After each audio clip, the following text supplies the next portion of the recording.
ভুল করেও এই ৮ লোকের পা ছুঁয়ে প্রণাম করবেন না। শাস্ত্রে পা ছুঁয়ে প্রণাম করার বেশ কিছু নিয়ম ও পরিস্থিতি রয়েছে, যেখানে পা ছুঁয়ে প্রণাম করা অশুভ বলে মনে করা হয়।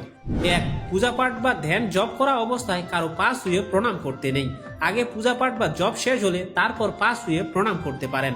২. এক সন্ন্যাসী কারো পা ছুঁতে পারে না, কারণ তাকে গুরু মানা হয়, তবে সবাই তার পা ছুঁয়ে প্রণাম করতে পারেন, কিন্তু তিনি তা পারেন না। ৩. কুমারী কন্যা দিয়ে নিজের পা স্পর্শ করাবেন না, কারণ কুমারী কন্যাকে সাক্ষাৎ দেবীর রূপ হিসেবে দেখা হয়। 4. শুয়ে থাকা অবস্থায় বা ঘুমন্ত অবস্থায় কারো পা ছুঁয়ে প্রণাম করা যায় না, এতে সেই ব্যক্তির আয়ু কমে যায়। এক্ষেত্রে শুধুমাত্র মারা যাওয়া ব্যক্তিরই পা ছোঁয়া যায়। 5 নম্বরে যাওয়ার আগে অনুরোধ থাকবে ভিডিওটি শেয়ার করে পেজটি ফলো করার। 5. মন্দিরের ভেতরে কোনো ব্যক্তির পা ছুঁয়ে প্রণাম করতে নেই, কারণ সেই ব্যক্তির পা ছোঁয়া মানে সেখানকার দেব প্রতিমার অপমান করা। মন্দিরের ভেতরে দেব বা ঈশ্বরের প্রতিমা ছাড়া অন্য কেউ বড় হতে পারে না। 6. কেউ অশৌচ বা অপবিত্র অবস্থায় থাকলে তার পা ছুঁয়ে প্রণাম করতে নেই। 7. ভাগনা ভাগ্নিকে দিয়েও চরণ স্পর্শ করাতে নেই। 8. জামাইয়ের পা শ্বশুর কখনো ছুঁতে পারে না।